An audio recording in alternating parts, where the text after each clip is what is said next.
উদয়পুরের মাতারবাড়ি বিধানসভা কেন্দ্রের মুড়াপাড়া গ্রাম পঞ্চায়েত এলাকায় বিজেপির বুথ সভাপতি তথা পঞ্চায়েত সদস্য বিশ্বজিৎ দের বাড়িতে হামলা ও ভাঙচুরের ঘটনাকে কেন্দ্র করে চাঞ্চল্য ছড়িয়েছে। অভিযোগ, গত 17ই মে পশ্চিমবঙ্গে দীর্ঘ 15 বছরের সরকারের পতন উপলক্ষে বিজেপির পক্ষ থেকে ত্রিপুরার উদয়পুরে একটি বিজয় মিছিল বের করা হয়। এই মিছিল শেষ হওয়ার পর রাতেই কয়েকজন যুবক আচমকা বিশ্বজিৎ দের বাড়িতে চড়াও হয়ে হামলা ও ভাঙচুর চালায় বলে অভিযোগ। আক্রান্ত বিজেপি নেতা দাবি করেছেন, কেন তারা তার উপরে হামলা চালালো তা তিনি নিজেও বুঝে উঠতে পারছেন না। ঘটনার পর কাকরাবন থানায় লিখিত অভিযোগ দায়ের করা হলেও এখনো পর্যন্ত মূল অভিযুক্তদের কাউকে গ্রেফতার করতে পারেনি পুলিশ। পুলিশ প্রশাসনের নিষ্ক্রিয়তার অভিযোগ তুলে বুধবার সন্ধ্যায় মুড়াপাড়া এলাকায় বিক্ষোভ মিছিল বের করেন বিজেপি কর্মী সমর্থকরা। গোটা এলাকা পরিক্রমা করে তারা অভিযুক্তদের দ্রুত গ্রেফতারের দাবি জানায় এবং বিভিন্ন স্লোগানে সরব হয় এই বিক্ষোভ মিছিল।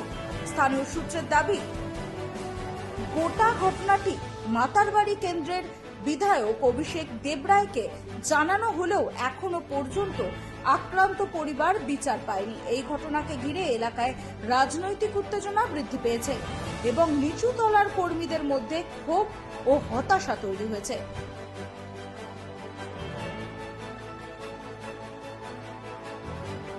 আমি 49 নং বুথ সভাপতি এবং পঞ্চায়েত মেম্বার। ওই দিন 17 তারিখ রবিবার বিজয় মিছিলের দিন, বিজয় মিছিল শেষ হওয়ার পরে মুড়াপাড়ার কিছু গুন্ডা বাহিনী, নাম হলো কাজল সরকার, সুব্রত দেব, আমার উপরে আক্রমণ করার পরে আমি বাড়িতে আসার পরে রাত্রি 10টার পরে আবার আমার লাঠি দাও নিয়ে আমার বাড়ির সামনে আমার বেড়াগুড়া সব বাইরে সব ভেঙে ফেলেছে। আমি কাকরাবন থানা এফআইআর করেছি ওদের নামে, এখন পর্যন্ত ওরা গ্রেফতার হয়নি। আমি এটা সুস্থ তদন্ত বিচার চাই। কোন পঞ্চায়েতের আপনি? এটা মুড়াপাড়া পঞ্চায়েত। কত নম্বর ওয়ার্ড আপনার? আমরা হলো 2 নম্বর ওয়ার্ড, 2 নম্বর 1 নম্বর ওয়ার্ড মিলিয়ে। কেন করছে ঘটনাটা, পেছনে কি কারণ? এর আগে 1 বছর আগে আমাকে এক রাত জেল খাটিয়েছে। ওই সময় মুড়াপাড়া পঞ্চায়েতের প্রধান ছিল দিলীপ বর্মন। এক রাত আমি নারায়ণ দেব এবং আমার ভাই একবার জেল খাটিয়েছে আমার। এবার কেন হামলাটা হয়েছিল? কেন হামলাটা হয়েছিল এবার, মানে ক্লিয়ার করছে? এবার শুধু কি আমি কিছু বুঝতে পারছি না, হঠাৎ করে আমার উপর আক্রমণ করেছে। আমি বাড়িতে আসছিলাম, আরেকজনের বাড়িতে গিয়েছিলাম, ওখান থেকে ডেকে এনে আমার উপর হামলা করেছে। কোন পার্টি করে তারা, কোন দলের? তারা কি কোনো রাজনৈতিক দলের লোকে যুক্ত আছে? যুক্ত আছে তারা। আচ্ছা, মানে কোন রাজনৈতিক দলের লোকে? গুজা মুশকিল। আচ্ছা, কি নাম আপনার? আমার নাম বিশ্বজিৎ দে।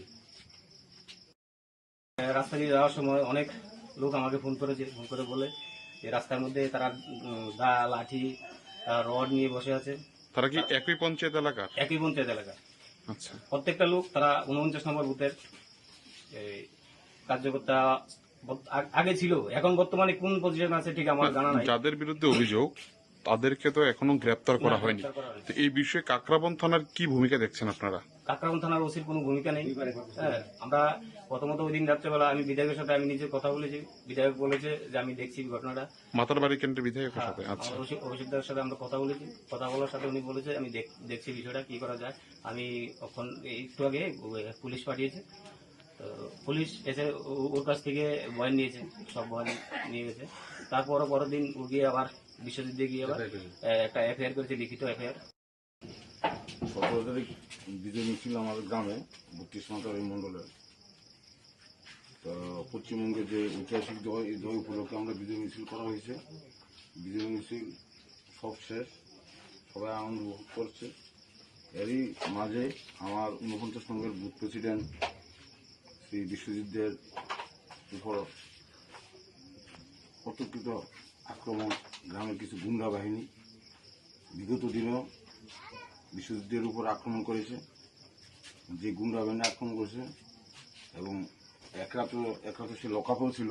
পরের দিন সকালবেলা আমি কান্তি দাস, নিবাস দাস এবং টুটন দাস, বিপ্লব ঘোষ আমাদের 50 নং বুথ দিয়ে তাকে ছুটে আনছি। কোনো অপরাধ নেই।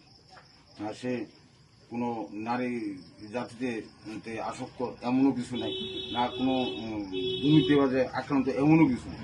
এটা সব নিষ্ঠাবান কৃষ্ণভাবে দিনকার আক্রমণ এটা আমরা কিন্তু ভালো চোখে দেখছি না। তার জন্য আজকে আমরা বিক্ষোভ মিছিল শুরু করি। আমরা উপর মহল থেকে বলেছি আমাদের 32 সেই আপনার MLA -র সাথে- মণ্ডলে এবং ডিস্ট্রিক্টও আমরা সবাই মাতার বাড়ির এমএলএর সাথে কি আপনারা কোনো কথা হয়েছে এই বিষয়ে এখনো পর্যন্ত? প্রথম দিন জানানো হয়েছে, উনি পুলিশ পাঠিয়েছেন। আর সারা তোনার বাড়িতে পুলিশ ছিল, যে গুন্ডা বাহিনী এখনো অ্যারেস্ট করেনি। কি কারণে অ্যারেস্ট করছে না, কোন সত্য চাই তারা অ্যারেস্ট হচ্ছে না, তদন্ত চাই। কত তারিখ হয়েছিল ঘটনাটা? 17 তারিখ রবিবার। ব্যুরো রিপোর্ট, রাত দিন নিউজ নেটওয়ার্ক।